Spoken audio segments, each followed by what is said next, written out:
अभाव हो जाता है और जो परम पद रूप शुद्ध भाव प्राप्त करते हैं तभी शुभ का भी अभाव हो जाता है। माने बहुत मार्मिक शब्दों में आचार्य देव यहाँ कहते हैं कि शुद्ध भाव की प्राप्ति होने पर शुभ का भी अभाव हो जाता है। जो लोग शुभ को अभाव करने योग्य नहीं समझते उन्हें गुणभद्राचार्य देव का 240वां श्लोक पढ़ना चाहिए कि शुभ अभाव करने योग्य है या नहीं है, शुभ का अभाव होता है या नहीं होता है। यदि शुभ का अभाव न हुए तो फिर उस शुभ का अस्तित्व सिद्ध दशा में होना चाहिए,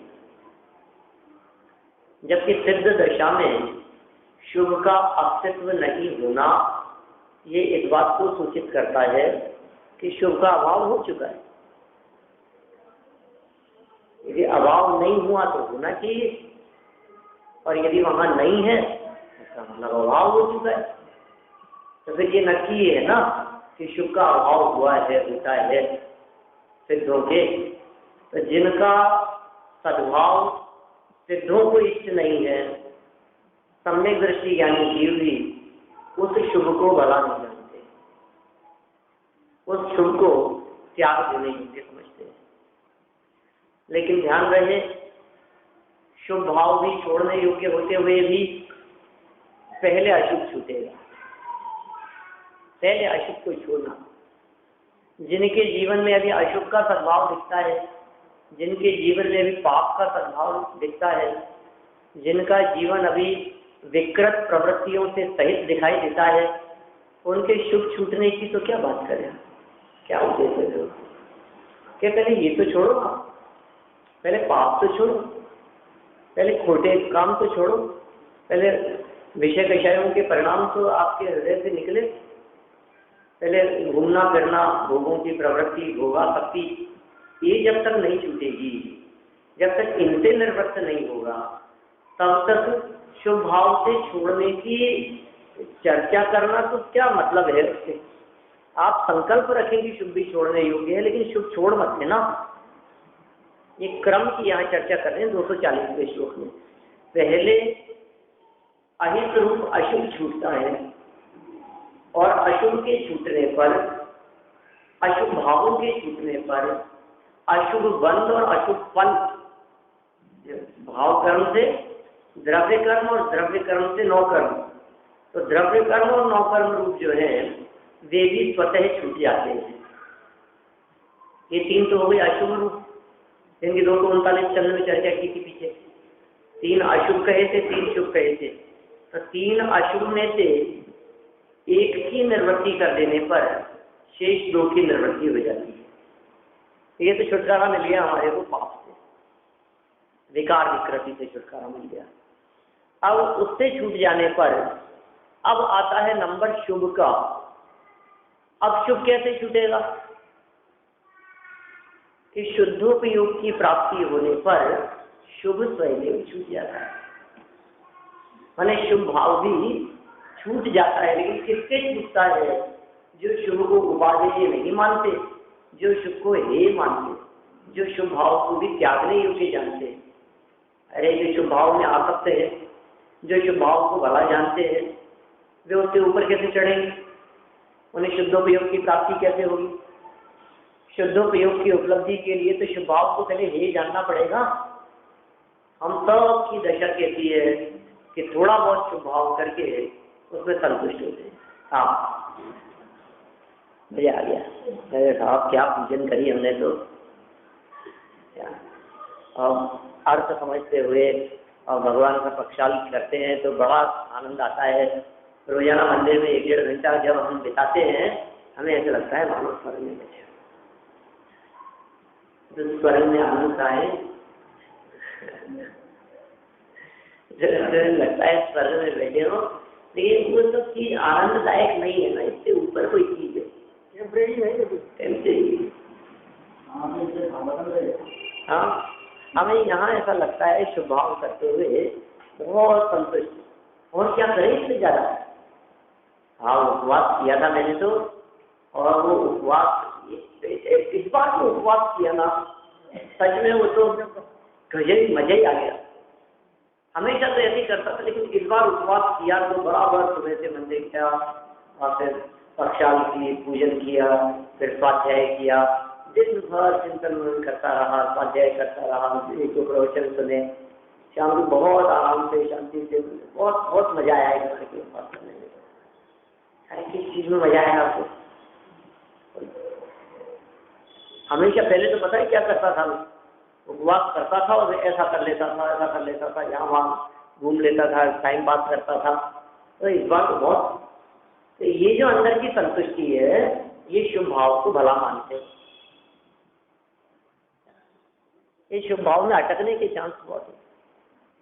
तो हम अपने आप को टटोलने का प्रयास करें कि कहीं ऐसा तो नहीं हो रहा है कि शुभ भाव ये हमारे को अनुकूल लग रहा हो, कहीं शुभ भाव में हम चैट रहे हो, ऐसा तो नहीं हो रहा है कहीं हमारे को इसी में संतुष्ट हो गए हम तो। 2 टाइम प्रवचन सुन लिया, इससे ज्यादा और क्या, 3 टाइम सुन लिया, सुना दिया, अब इससे ज्यादा क्या मतलब, इससे ज्यादा क्या करना है? हाँ, क्या गजब गतिविधियाँ चलती है, तो लगता है अरे हाँ, क्या शिविर आता है, जिस तरह से लगता है बस दिन भर सुबह से शाम तक ये चलता रहे। लेकिन भाई साहब, उससे प्रयोजन क्या सिद्ध हुआ? आत्महित और आत्म कल्याण हुआ कि नहीं? शुद्धोपयोग की प्राप्ति हुई कि नहीं? अशुभ पहले छोड़ने योग्य है, फिर शुभ के मार्ग में चलते हुए शुद्ध की प्राप्ति करने योग्य है। जब तक शुद्ध की प्राप्ति न हो जाए, अर्थात जब तक मंजिल न मिल जाए, तब तक संतुष्ट होना योग्य नहीं है। किसी भी प्रकार से संतुष्ट नहीं होना चाहिए। कब तक? जब तक शुद्ध की प्राप्ति न हो जाए। देखिए आप, ये अर्थ अपन ने इसका पढ़ लिया था, और इसके अंतिम पंक्ति देखिए आप अर्थ की, वह परम पद शुभ और अशुभ दोनों से रहित है, और दोनों का अंत होने पर होता है। परम पद, परम मुक्ति, सर्वोत्कृष्ट दशा, अंतिम लक्ष्य, चरम लक्ष्य, जिसके बाद में कोई दूसरी अवस्था न होती हो, उस अंतिम अवस्था का नाम है परम पद। और सर्वोत्कृष्ट भी है, जिसके ऊपर कोई दूसरा पद नहीं है, उसका नाम है परम पद। बहुत सारे पद होते हैं, अरे नहीं था, इससे ऊपर हो, उससे ऊपर हो, उससे सर्वोच्च पद, सर्वोच्च हो अतएव बसते लोक के उस शिखर रे। सर्वोच्च हो आप लोक के शिखर पर क्यों रहते हो? क्योंकि वास्तव में सर्वोच्च हो, अंदर से सर्वोच्च हो, इसलिए बाहर में भी सर्वोच्च अवस्था है। जो अंदर से परम पवित्र सर्वोत्कृष्ट पद जिनको प्राप्त हो गया है, अब उनको कहाँ बैठाएंगे? बोलो। दुनिया में देखा जाता है, जो जितना बड़ा हो, जो जितना महान हो, वो उतना ऊपर बैठता है। थोड़े दिन पहले हुआ था ना, अपने यहाँ सभा लगी थी, समाधि दिवस, महाराज माता जी थे यहाँ पर। कौन कहाँ बैठा है, कौन कहाँ बैठे थे? देख लो आप, जो ब्रह्मचारी बहनें होगी वो नीचे, माता जी उनसे ऊपर, आगे का जो है शिरोमणि वो उनसे ऊपर पाटा लगा करके जो मुनिराज है वो उनसे ऊपर। तो जो सबसे ऊपर कौन बैठेगा? कि जो सबसे बड़ा होगा वो सबसे ऊपर बैठेगा। कि सबसे ऊपर कौन है? सिद्ध परमात्मा है, सबसे ऊपर तो नहीं बैठे। क्या बात करते हो आप? उनसे ऊपर कोई रहता ही नहीं। सर्वोच्च हो अतएव बसते लोक के उस शिखर रे, और तुमको हृदय में स्थाप मणियो स्थाप चरण को सूझे।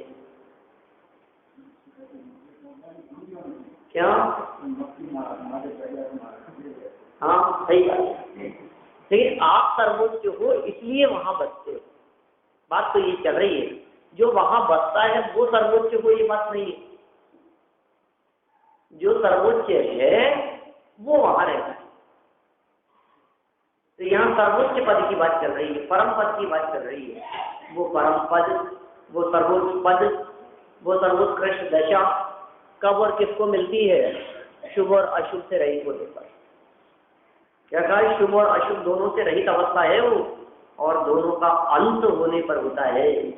माने अशुभ और शुभ दोनों का ही जहाँ अंत हो जाता है, जहाँ अभाव हो जाता है, वहाँ परम उत्कृष्ट दशा की प्राप्ति होती है, सर्वोच्च अवस्था की प्राप्ति हुई। बैलेंस नहीं रहना चाहिए, चाहे बैलेंस देना हो चाहे लेना हो, वो बैलेंस शीट में खड़ी रहेगी। माइनस में हो चाहे प्लस में हो, ये जो है ना बैलेंस जब तक रहेगा तब तक मुक्ति नहीं है। 0-0 होना चाहिए, दोनों खाली होना चाहिए, शुभ और अशुभ दोनों का। ये बैलेंस वाली बात मेरे को एक अन्य मती ने कही है, बहुत पुरानी बात है। अन्य मती विद्वान तो क्या कहें, ज्योतिष के विशेषज्ञ थे, क्लास चलती थी हमारी, पढ़ाते थे, हमारे ज्योतिष पढ़ाते थे। वो बोले शुभ और अशुभ जो है ना, बहुत अच्छे विद्वान थे, जयपुर के ही हैं सब, बहुत थे शायद। तो बोले ऐसा कि पुण्य और पाप, शुभ और अशुभ, जब तक इनमें से किसी का भी बैलेंस रहेगा, माने किसी का भी जो तराजू है, तराजू का पलड़ा, चाहे पाप का भारी हो चाहे पुण्य का भारी हो, क्या तब तक मुक्ति नहीं मिलेगी।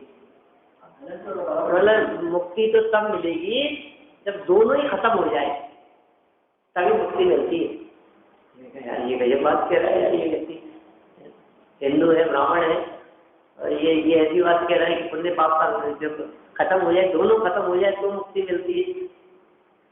लेकिन उनके यहाँ की मुक्ति अलग प्रकार की है। अपने को सिर्फ इतना ही वाक्य लेना है कि शुभ और अशुभ के अभाव से मुक्ति होती है, वो तो सबका ही अभाव मानते हैं वहाँ, और हम कहते हैं नहीं, अभाव में सिद्धि इष्ट है। सब कुछ अभाव नहीं होता, क्योंकि अनंत गुण वाला ज्ञायक आत्मा वहाँ मौजूद रहता है, अतीन्द्रिय आनंद रहता है, शुद्धोपयोग रहता है। ये सब अवस्थाएं वहाँ मौजूद रहती है, रहेंगी ये सब अवस्थाएं। देखिए आप, वह परम पद शुभ और अशुभ दोनों से रहित है, और दोनों का अंत होने पर होता है। भावार्थ देखिए, आत्मा का उपयोग शुद्ध और अशुद्ध के भेद से दो प्रकार का है। उपयोग जो है हमारा, तो उपयोग दो प्रकार का है, एक शुभ उपयोग, एक अशुभ उपयोग। शुभ और अशुभ के भेद से उपयोग दो प्रकार का है, शुद्ध और अशुद्ध के। अशुद्ध के भी अशुभ और शुभ दो भेद है। कितना क्लियर कर दी है ये बात कि आप जिसको शुभ कह रहे हैं, वो शुभ भी अशुद्ध का ही पार्ट है। दो प्रकार के उपयोग, एक शुद्ध उपयोग, एक अशुद्ध उपयोग, और अशुद्ध उपयोग के ही दो हिस्से, शुभ और अशुभ। तो अशुभ भाव तो अशुद्ध है ही, शुभ भाव भी अशुद्ध ही है। क्या कह रहे हैं? अशुद्ध के भी अशुभ और शुभ दो भेद हैं। देखा है पाप दुलारी में, अशुभ से पाप और पाप से नरकादि दुख होते। इसलिए अशुभ तो सर्वथा त्याज्य ही है। ये जो सर्वथा त्याज्यपने की चर्चा की, ये अपन ने काफी विस्तार से बात देखी थी। 2 दिन पहले अपन ने इस विषय को जब चलाया था कि ये पाप तो छोटा ही है, पाप तो छोड़ने योग्य ही। दुनिया का हर व्यक्ति उसे बुराई कहता है, कोई पापी व्यक्ति भी उसको बुराई कहेगा, अधर्मात्मा व्यक्ति भी यही, चोरी करने वाला भी यही कहेगा कि चोरी नहीं करना चाहिए। जो झूठ बोलता है वो भी यही कहेगा झूठ बोलना पाप है। हत्यारा भी यही कहेगा नहीं हत्या नहीं करना चाहिए, हिंसा नहीं करना चाहिए। क्रोध करने वाला यही कहेगा गुस्सा नहीं करना चाहिए कहेगा। तो सही बात, दुनिया में 3 लोक में जितने जीव हैं, ये सभी जीव भले ही अपना मैक्सिमम काल अशुभ में बिताते हो, पाप में बिताते हो, लेकिन तो भी पाप में अधिकतम काल बिताते हुए भी पाप को 24 घंटे बुराई जानते हैं। मैक्सिमम काल पाप में बिताते हो, लेकिन बुरा किसे जानते हैं? पाप को ही बुरा जानते हैं। देखिए आप क्या कह रहे हैं, अशुभ से क्या होता है, पाप होता है, और पाप से क्या होगा, जब उसका फल मिलेगा तो नरकादि के दुख होते हैं। इसलिए अशुभ तो सर्वथा त्याज्य है। सर्वथा में कोई किंतु परंतु नहीं लगता, सर्वथा का मतलब पूरी तरह से, सर्वथा का मतलब हर अपेक्षा, इसमें कोई अपेक्षा वाली बात नहीं है, ये तो है ही। फिर आप किसी अपेक्षा से तो अशुभ को भी अच्छा कहो, किसी अपेक्षा से अशुभ को भी भला नहीं करेंगे, हम नहीं करेंगे अशुभ किसी भी प्रकार से भला नहीं। तथा शुभ से पुण्य और पुण्य से स्वर्गाधिक सुख होते। शुभ से क्या होगा, पुण्य से हो स्वर्ग, नरक निवास होवे पाप से, परमुक्ति रमणी प्राप्त होती आत्मा के ज्ञान से। 32वीं गाथा है योग सारी। पुण्य से हो स्वर्ग, पुण्य करके क्या मिलेगा, उनको स्वर्ग मिल जाएगा, और पाप से क्या मिलेगा, नरक मिल जाएगा। अच्छा कौन सा है, पुण्य अच्छा है ना, स्वर्ग मिलेगा हमारे को। इस स्वर्ग अच्छा बताओ, संसार में सुख है कि नहीं है, संसार में तो नहीं है, तो स्वर्ग तो संसार से बाहर होगा ना। जब हम जगत के जीवों से पूछते हैं कि हमें एक बात बताओ कि संसार में सुख है, अरे हाँ संसार में तो कहीं सुख नहीं, या संसार में जीव सुखिया कोई नजर नहीं आता, चाहूं गति दुख जीव भरे हैं, परिवर्तन पंच करे हैं, सब विधि संसार असारा, यहाँ में सुख नाही नजारा। दोनों चांद जी 6 डाला, 5वीं डाल और 5वां छंद। 5वीं डाल का 5वां छंद है।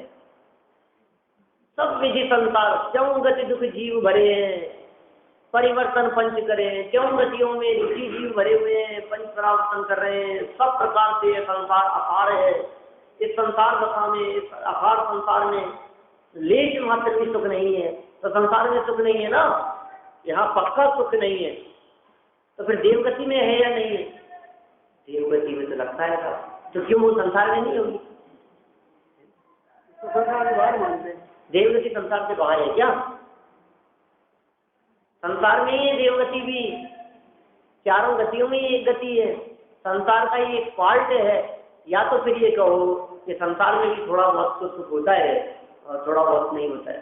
संसार में भी 25% में 4 गतियां है ना, तो देव में आप सुख मानते हो तो 25% तो संसार में सुख है, मनुष्य में मानना पड़ेगा, तो फिर तो 50% संसार में सुख और 50% दुख हो जाएगा। सुखा बात है, सीधी सी बात है।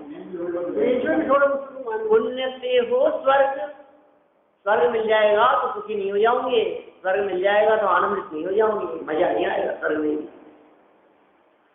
स्वर्गों की प्राप्ति भी हो जाए तो क्या होता है, कुछ काल में स्वर्ग की शीतल छांव के बाद में वही कड़कड़ाती हुई धूप आ जाती है। ये सहज है ऐसी दशा, गर्मी के बाद में सर्दी और सर्दी के बाद में गर्मी। जिस तरह से मौसम परिवर्तित होते हैं उस प्रकार कभी पुण्य के योग से स्वर्ग में और कभी पाप के योग से नरक में। पर मुक्ति की प्राप्ति कैसे होगी, जब पुण्य से नहीं होती, पुण्य और पाप दोनों का भाव होने पर।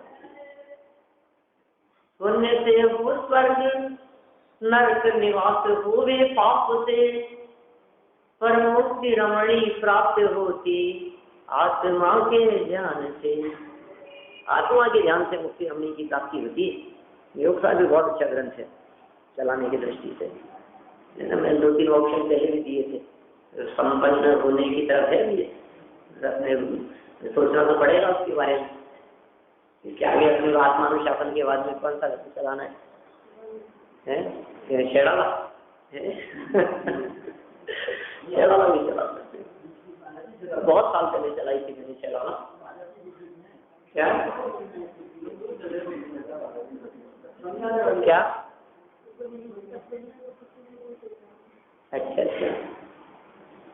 चलो देखेंगे, खैर जो भी है। आप लोग लक्ष्य में रखना जब पूछूंगा, अभी तो याद रहेगी नहीं, अभी की बात तो ऑप्शन तो आप लोगों से पूछेंगे। चलिए है अभी मेरे ख्याल से महीने 2 महीने, महीने 1.5 महीने का टाइम तो है, क्योंकि 10 दिन तक शिविर 40 पड़ेगा।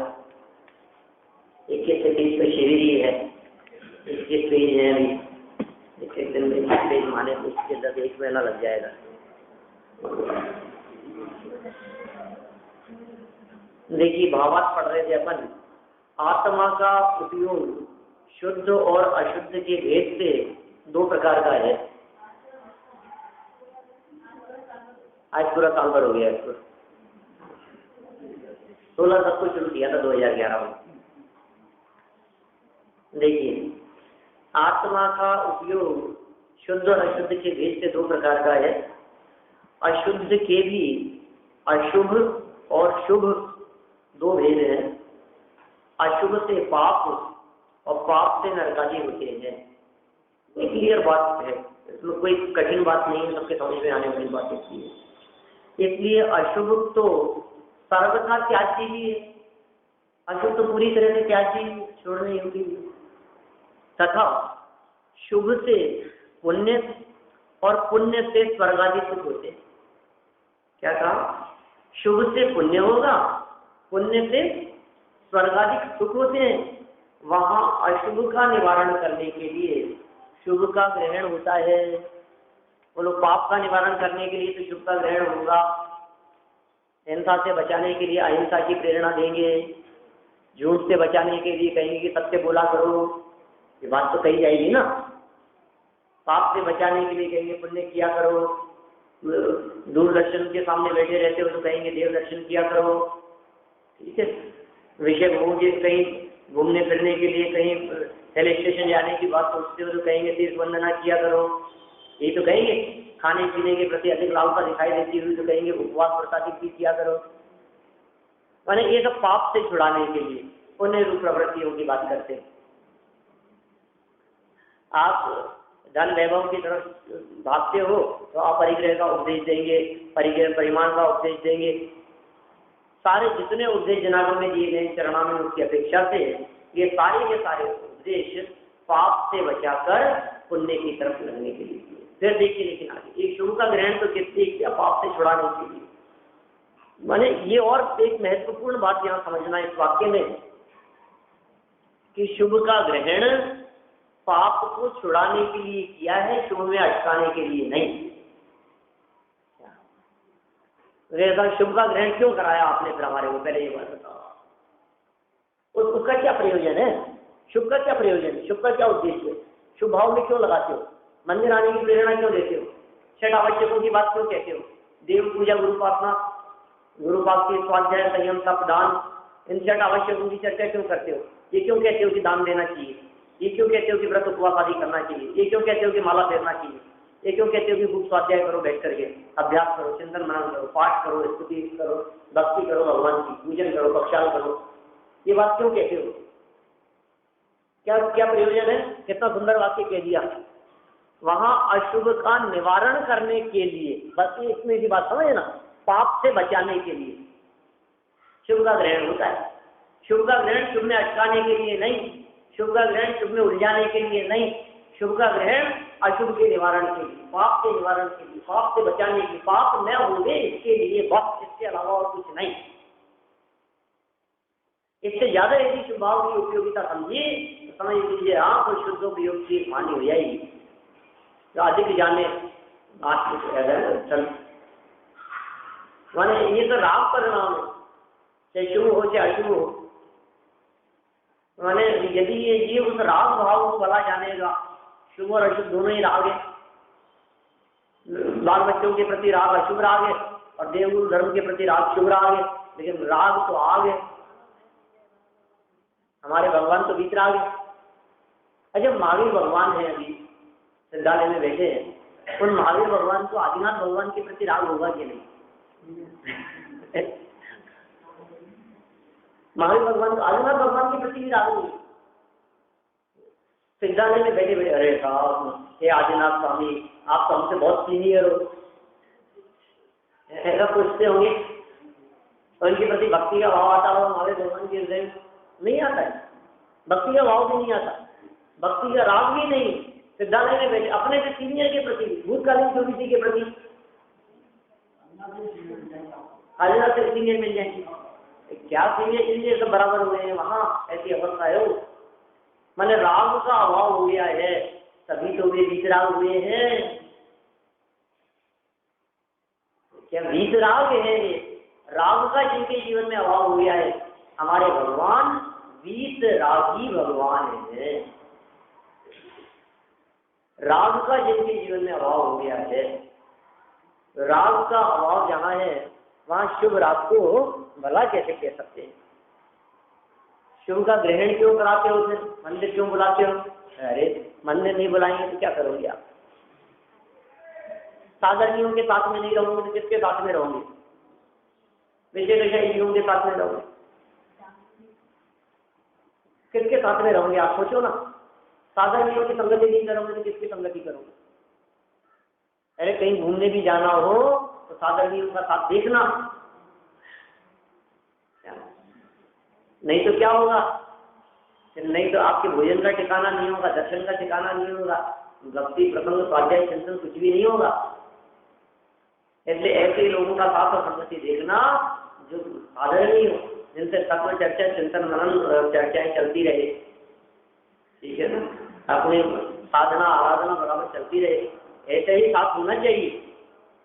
क्या करें, ऐसा तो काम मिलेगा, जाना तो परिवार के साथ ही पड़ता है, तो परिवार को साधन नहीं बना लो।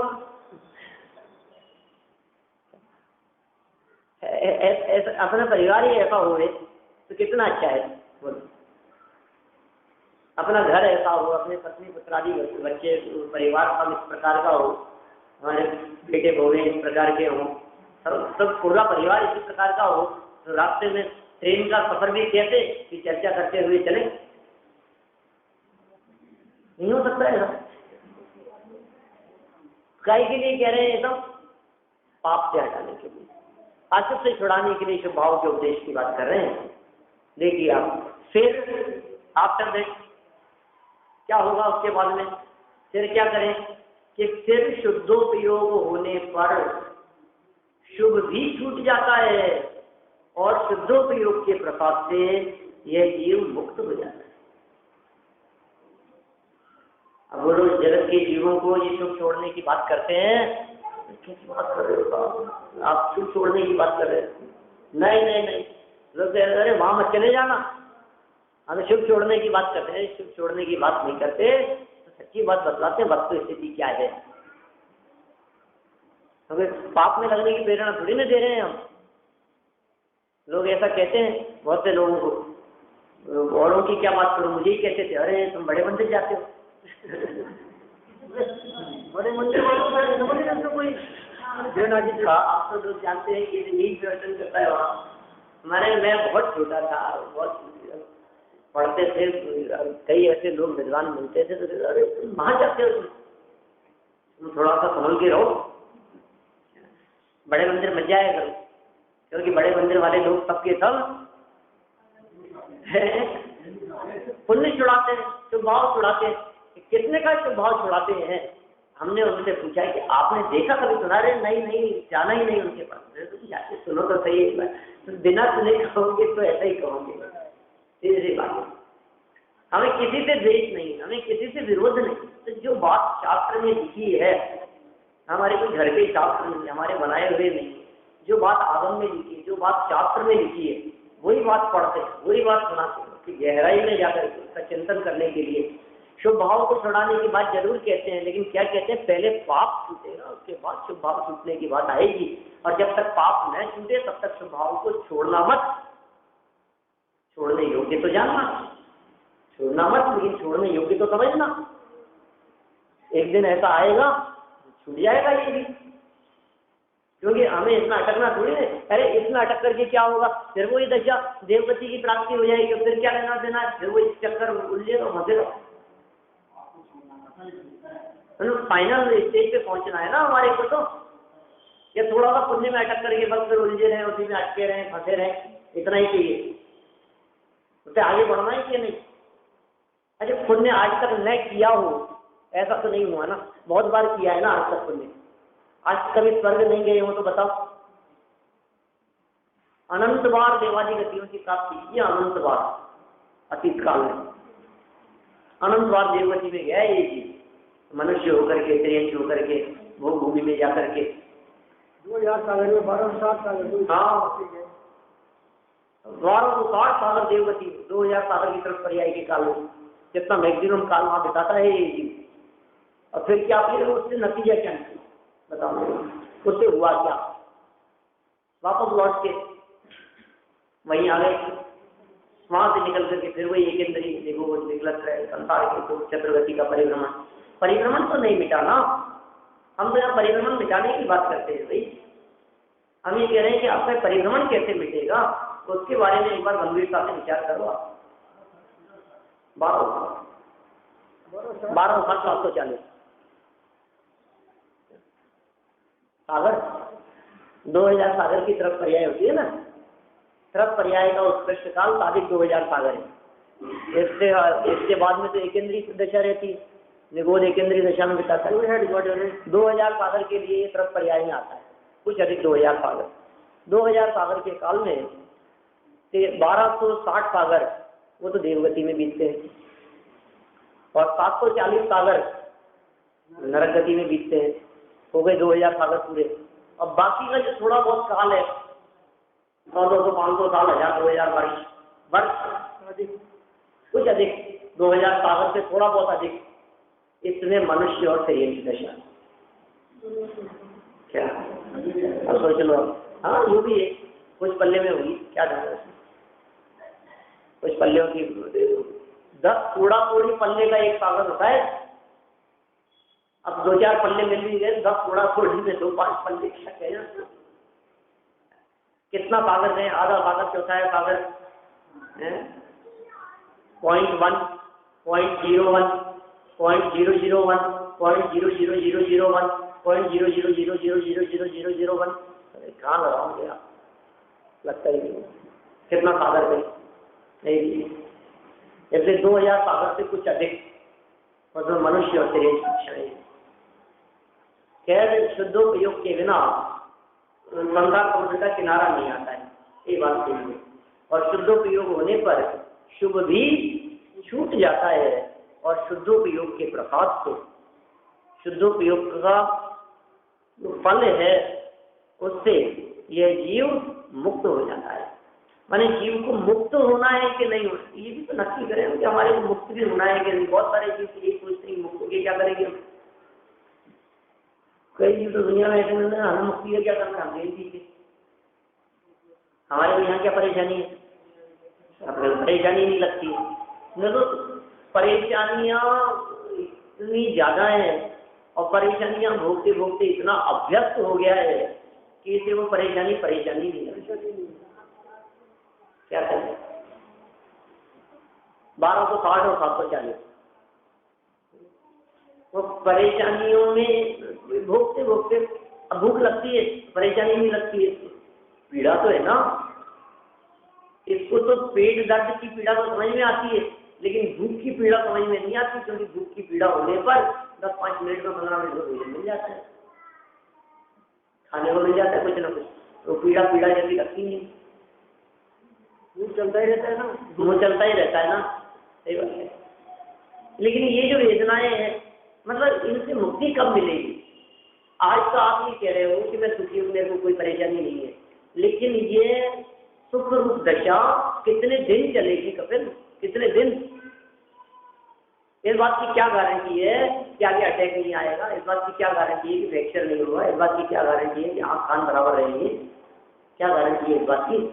शरीर ठीक रहेगा हमारा? इस बात की क्या गारंटी है कि परिवार को शांति से चलता रहेगा?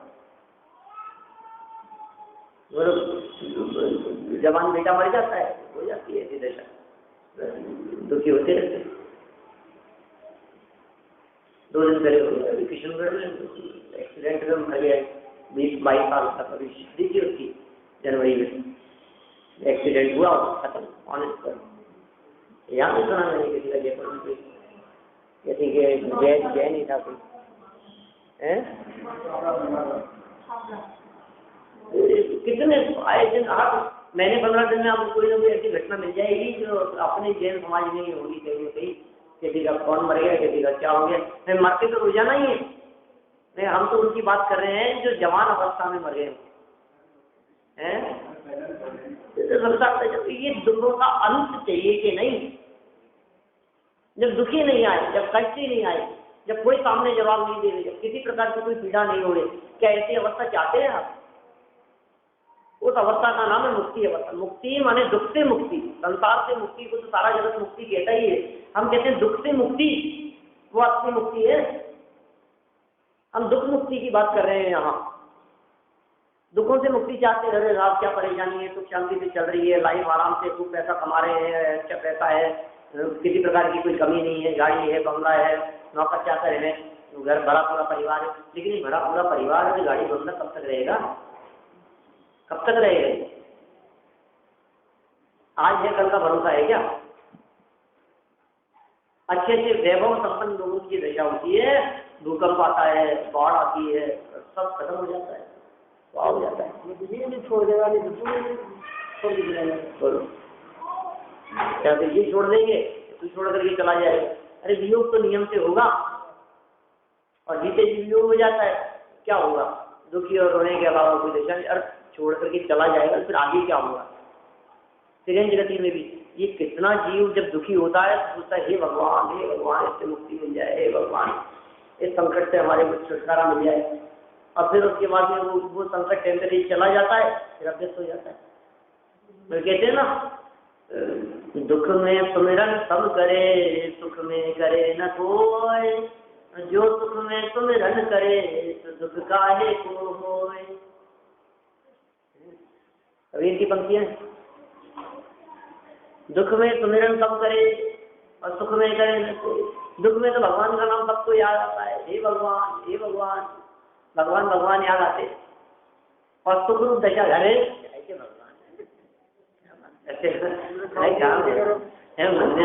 मंदिर जाना पापियों के लिए है, दुखियों के लिए है, हमें की परेशानी है, हम मंदिर जाने के काम पड़ेगा हमारा, ऐसा सोचता ही।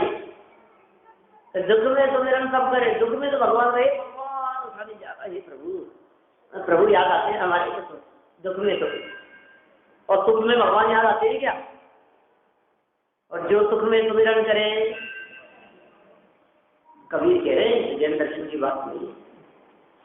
हम ये कह रहे हैं कि सुख रूप दशा दिखाई दे रही है, उस सुख रूप दशा ज्यादा लंबे समय तक नहीं चलेगी, क्योंकि उसके बाद में दुख रूप अवस्था होती है, और उस समय में भी परिणामों में कहीं शांति है, वह आकुलता और बेचैनी तो बराबर बनी रहती है।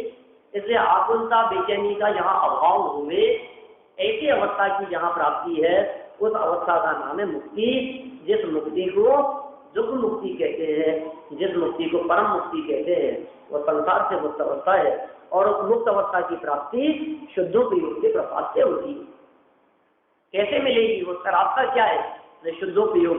शुद्धोपयोग का रास्ता क्या है? शुभोपयोग। शुद्ध का रास्ता शुभ, तो इसलिए शुभ को हम क्या करें? अशुभ से बचाने के लिए और शुद्धोपयोग की प्राप्ति का मार्ग जानकर हम शुभ भाव को उपादेय कहते हैं और उसमें लगने की प्रेरणा देते हैं। इस तरह से इन्होंने यहाँ ये क्रम बतलाया है, अशुभ आदि के त्याग का क्रम जो अपन ने यहाँ पढ़ा है। आत्मा के बंध की सिद्धि यदि होगी तो मोक्ष की सिद्धि होगी, इसलिए मोक्ष की सिद्धि के लिए बंध की सिद्धि, इस प्रकार का कुछ मार्मिक प्रकरण आगे लेना चाहते हैं। कल अपन इस विषय को और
रोज वाली शाम दिन वाली